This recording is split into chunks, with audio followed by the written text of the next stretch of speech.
বাসাগুলো আপনি আমাকে শিক্ষা দিয়ে দেন। তখন মুসা আলাইহিস সালাম না করলেন যে তোমার ক্ষতি হবে। সংক্ষেপে বলে শেষ করে দিচ্ছি। তখন মুসা আলাইহিস সালামের উম্মতটা বলল, না, আমি পশু পাখির বাসা শিখবো, আপনি শিখিয়ে দেন। আমি তো আপনার কাছে বেশি কিছু চাই নাই, একটা ছোট জিনিস জীবনে একবার চাইলাম। তখন মুসা নবী আল্লাহকে বলল, আল্লাহ বললেন, যাও, যেহেতু কথা শুনে না, তুমি পশু পাখির বাসাটা তাকে শিখিয়ে দাও।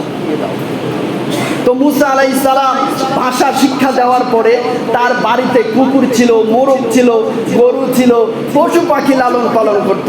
এখন পশু পাখিগুলা কথা বললে সে বুঝতে পারে। তখন মুসা আলাইহিস সালাম তো ভাষা শিক্ষা দিয়েছে। দেখেন, সম্পদ নষ্ট হলে আমরা দুঃখিত হব না, আমরা বলবো, যখন মনে করবেন আমার একটা গরু মারা গেছে, বলবেন আলহামদুলিল্লাহ। আল্লাহ আপনার গরুর একটা বাছুর দিয়েছে, বলবেন আলহামদুলিল্লাহ। সম্পদ নষ্ট হয়েছে, আলহামদুলিল্লাহ। সম্পদ বেশি হয়েছে, আলহামদুলিল্লাহ। এইটি আমার নবীদের শিক্ষা, সমস্ত নবীদের এইটাই শিক্ষা। দেখেন, আইয়ুব আলাইহিস সালামের কথা আমি একবার বলেছিলাম, ওনার সব ইবলিস শয়তান, গরুর খামার যা আছে সব পুড়ে দিয়েছে, উনি বলে আলহামদুলিল্লাহ। আল্লাহ আবার ওইগুলা ফিরিয়ে দিয়েছে ওনাকে। দেখেন, আলহামদুলিল্লাহ বললে আল্লাহ খুশি হয়ে যায়। আল্লাহ বলে, তাকে আমি পরীক্ষা করেছি, লস হয়েছে বলে আলহামদুলিল্লাহ, লাভ হয়েছে বলে আলহামদুলিল্লাহ। যে শুকরিয়া আদায় করবে সে চাইতে হবে না।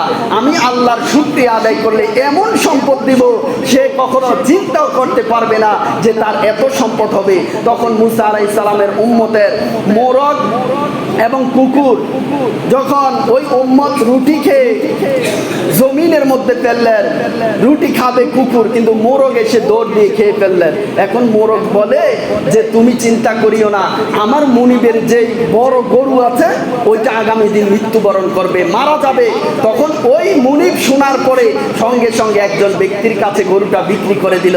ওই গরুটা ওই ব্যক্তির কাছে গিয়ে যখন মারা গেল, তখন ওই ব্যক্তি লালন পালনের জন্য গরুটা কিনলো, গরু মারা গেল, ওই ব্যক্তির ক্ষতি হলো। আর যে জানে যে এটা মৃত্যুবরণ করবে, মারা যাবে, তার লাভ হলো। সে আনন্দ যে আমার গরুটা মারা যেত, আজকে ভাষা না জানলে তো আমার লস হয়ে যেত।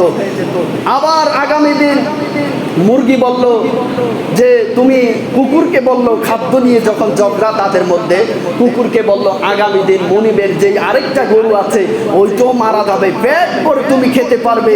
মুনিব এইটাও শোনার পরে আবার বিক্রি করে দিল।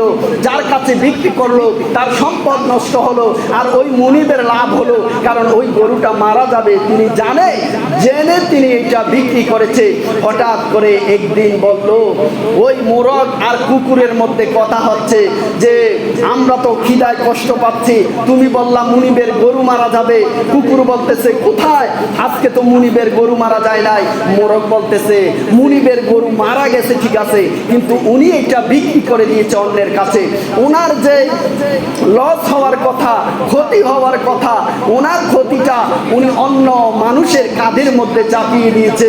তুমি চিন্তা করো না, আগামী দিন আমাদের মুনিব নিজেই মারা যাবে। এখন মুসা আলাইহিস সালামের উম্মতের আর ঘুম নাই, শুধু কান্না করে মুসা নবীর দরবারে গিয়েছে।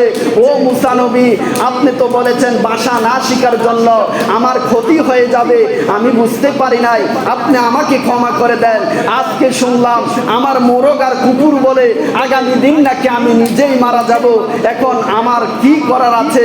মুসা আলাইহিস সালাম বললেন যে তুমি তো আমার কথা শোনো নাই, আমি বলেছিলাম, কারণ আমি মুসা আলাইহিস সালাম জানি তোমার গরুগুলা মারা যাবে আর তুমি মৃত্যু থেকে বেঁচে যাবে, তোমার ক্ষতি থেকে তুমি বেঁচে যাবে।